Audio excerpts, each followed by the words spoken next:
Обвинителот Гаврил Бубевски е позитивен на вирусот откако вчера му бил соопштен резултатот од тестирањето.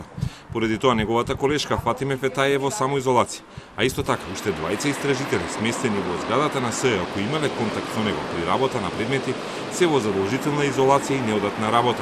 Двајцата обвинители го известиле кривичниот суд поради што утрешното рочиште за Монструм е одложено и процесот ќе продолжи на крајот на август. Бубевски и Фетај последен пат биле во кривичниот суд во вторникот на претходното рочиште за Монструм. Во судот нема информации за заразеноста на обвинителот, туку биле известени дека обвинителството не е во можност да го застапува предметот. Бубевски дома и во краток телефонски разговор не истакна дека се тестирал затоа што често се движи во судот, а и дека немал симптоми.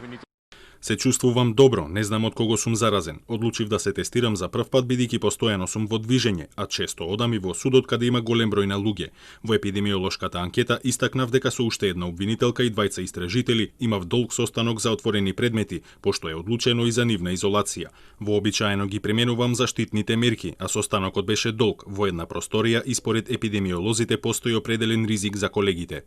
Од обвинителството потврдија дека двајца обвинители и уште неколку вработени се во изолација, меѓу кои еден е заболен. Зградата на СЈО ќе биде дезинфицирана затоа што таму е седиштето каде се наоѓаат и работат поранешните обвинители на СЈО. Изолираната Фетај и истражителите ќе бидат тестирани дополнително.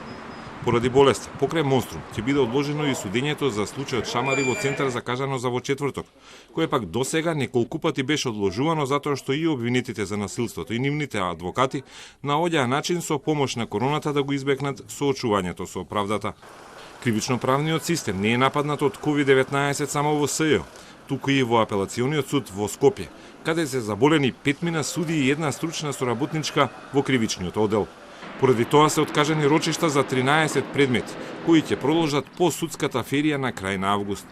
Останатите кривични судења во Скопска апелација, каде судиите известители се здрави, ќе продолжат.